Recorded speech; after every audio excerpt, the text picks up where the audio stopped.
first and foremost, Jim, thanks for spending some time with us this morning. My name is Win. I'm the CEO of JLab. I'm a huge college football guy, and lucky for me, like I have a headphone company, so we get to invest in great players in college football, and I get to kind of live my dream through you guys. So thanks for letting me do that. First and foremost, Milton's coming. Are you guys safe? Yeah, we're safe. We're got a good plan going. Okay. I don't think it's supposed to hit us directly, but I'm definitely praying for everybody that it is going to affect.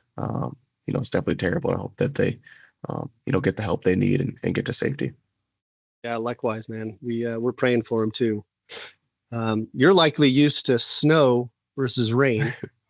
How has this transition been for you? It's the weather-wise, it's a lot different. I think in Wisconsin, I'm used to being about 50 or 60 right now, but no, it's beautiful.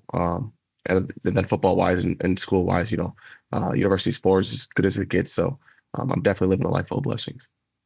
Yeah, no, it's that Big Ten to SEC switch has got to be interesting, like a pound the ground kind of conference, and now a more wide open attack. I went to Oklahoma. I'm an Oklahoma guy, so now being in the SEC as well is all new for me. Just trying to figure this all out.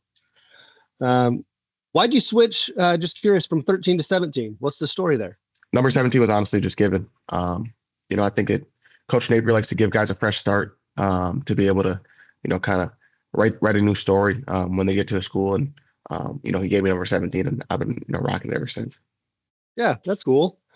You likely could have gone anywhere you wanted to go when you decided to make a move. Why did you end up choosing Florida?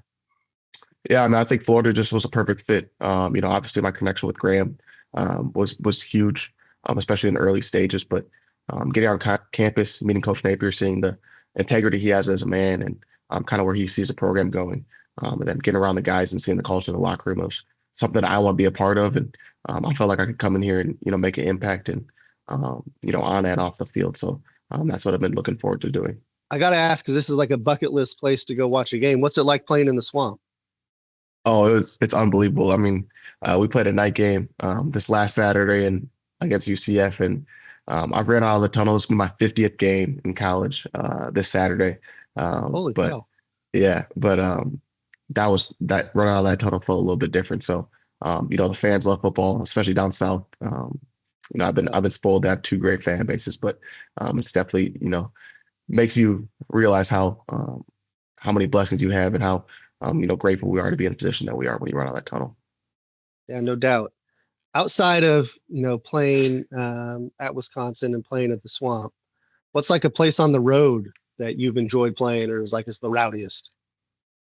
Yeah, I've only played on the road once so far at Florida, Mississippi State, which those cowbells were allowed. But in my past experiences, we played a night game at Ohio State, blackout, and they took it to us a little bit, and it was a pretty crazy environment. I'll say, you run on that tunnel, you look up, and it was just darkness for about as far as you could see. So I'd say that's probably the craziest environment I played in. We played a pretty good one this weekend in Tennessee too. So I think if you embrace those environments, it could be a lot of fun.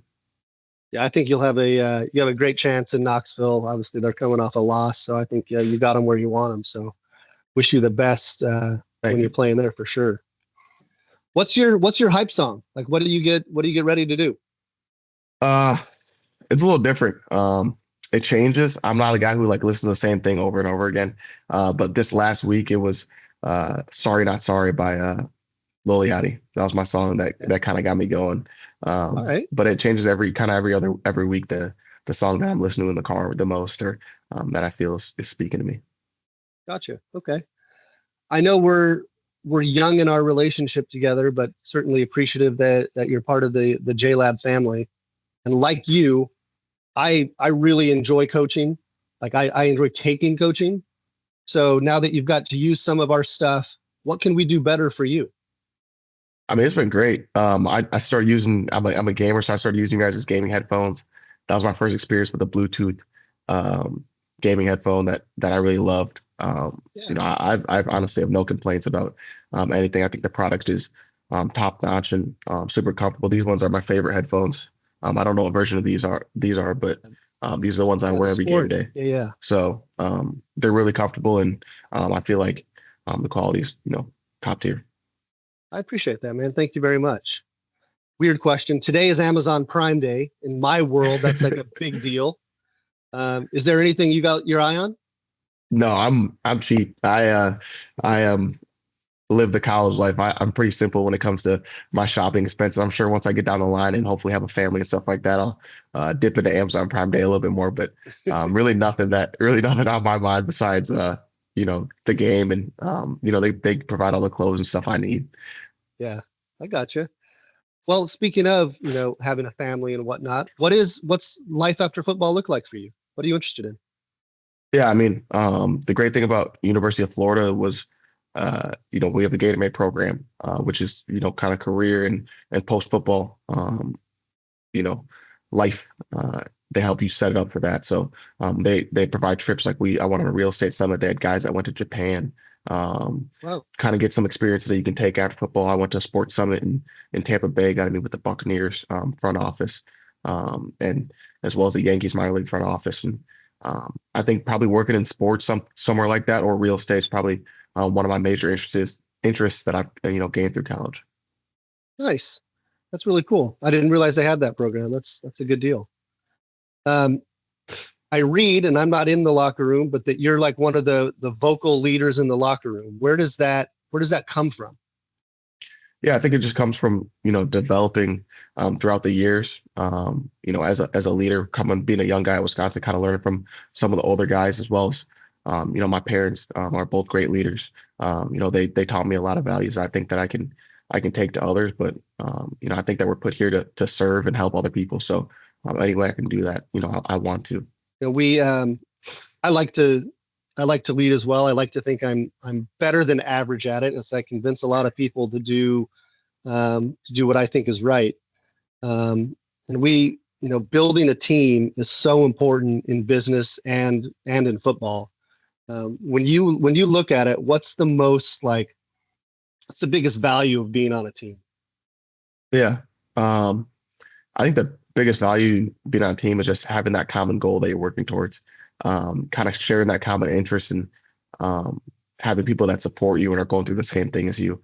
I think that bond that it creates is something that's special. A lot of my best friends are people that I've played on teams with. I'm sure you can relate, being able to work with people and kind of be able to, build that rapport outside of, just what you're doing.